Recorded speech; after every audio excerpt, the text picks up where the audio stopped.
10 janvier 2011. Ce soir à Perspective, le pape redit sa proximité aux Coptes et sa solidarité avec Haïti. Invitation à redécouvrir le baptême et épauler les familles. Benoît XVI s'adresse au corps diplomatique et messe de célébration en l'honneur de Saint-André Bessette.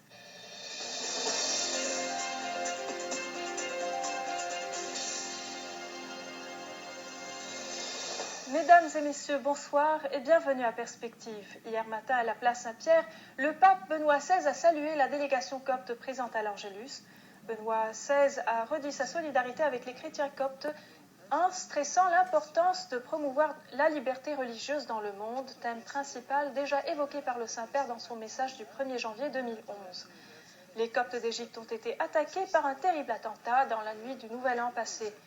Les Coptes de Rome ont ensuite demandé la liberté et le respect de leurs frères persécutés lors d'une manifestation pacifique qu'ils ont organisée dans la ville. Après l'Angélus, Benoît XVI a exprimé sa solidarité avec la population de Haïti un an après le terrible séisme qui a été suivi par une épidémie de choléra, alors que le cardinal Robert Sarah, président du Conseil pontifical Cor Unum, est parti en visite à l'île des Caraïbes pour exprimer la proximité du Saint-Père aux Haïtiens. La sacralité de la famille doit être une priorité pour l'Église, tel fut le thème central de l'homélie de Benoît XVI pour la messe du baptême du Christ. Le pape a appelé toute l'Église à défendre la famille qui, a-t-il remarqué, est menacée de différents côtés et qui fait face à de nombreuses difficultés dans sa mission d'éduquer à la foi. À cette occasion, le pape a baptisé 21 nouveau-nés.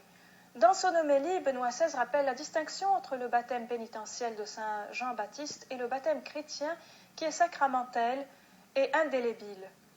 Alors que dans le baptême pénitentiel, par lequel le pénitent, en se plongeant dans l'eau, reconnaissait son péché et cherchait la purification, dans le baptême chrétien, le sacrement est indélébile mais respecte la liberté du baptisé de le faire grandir. En recevant le baptême, dit le pape en baptisant les 21 nouveau-nés, ces enfants obtiennent le don d'un sceau spirituel indélébile, le caractère, ajoute le pape, qui marque pour toujours leur appartenance au Seigneur et fait d'eux des membres vivants de son corps mystique qui est l'Église.